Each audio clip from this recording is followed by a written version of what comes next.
I want to move on to a new topic, and it's about crisis. I describe as a kind of a setback that we deal with in life. It can be professional, it can be personal. How you deal with crisis, and what have you found to be the thing that keeps you grounded to move forward in a crisis? Yeah, we've been through some challenging times ourselves in Mekong Capital. So we've had our own Crucible event, which started around the time of our transformation process. Basically, our revenues were declining and our track record wasn't good enough yet to raise new funds. So we had to keep alive, but with lower and lower revenues every year.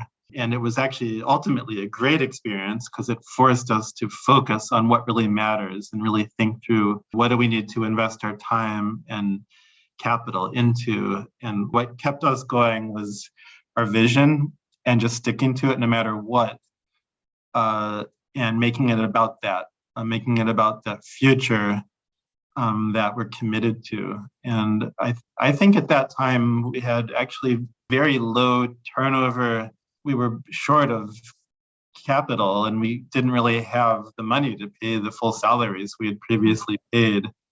We had people very willing to stay and be part of it because they believed in the future.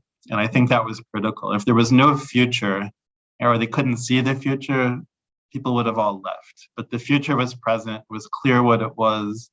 They could see the pathway.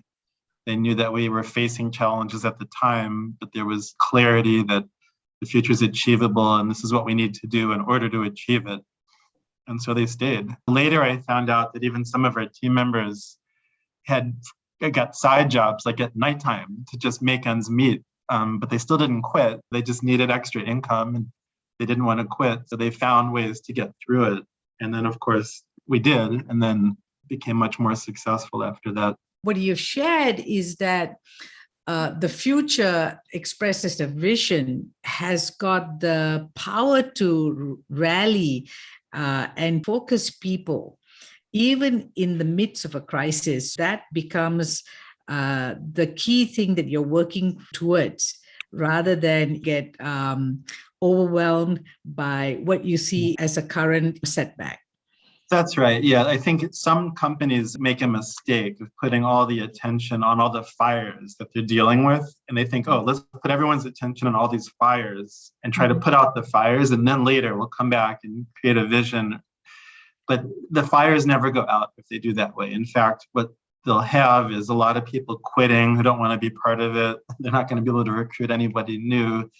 They're going to see no future in the company. And it's just going to go from bad to worse. We've had companies that have gone through that. Like a year ago, one of our investments is called Red Walk, and it's a restaurant business. During the lockdowns of COVID, they basically had no revenues. At first, they were in a real firefighting mode, and the team was quite weak at that time. They decided, okay, we're going to redo our vision, we're going to redo our core values, we're going to rebuild what this is all about, and even rebuild our team. And that's what they did. Now they're very strong. They've got everything. It's just working for them.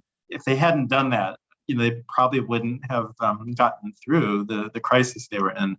But now the vision's so strong. And if you go to their office and you meet the CEO, he insists talking about the vision and the core values. He won't let you have a conversation about something else until you understand what their core values are, which is great because I'm sure he's doing that with his team, and the people he's got choose to be there because that's the culture that they chose.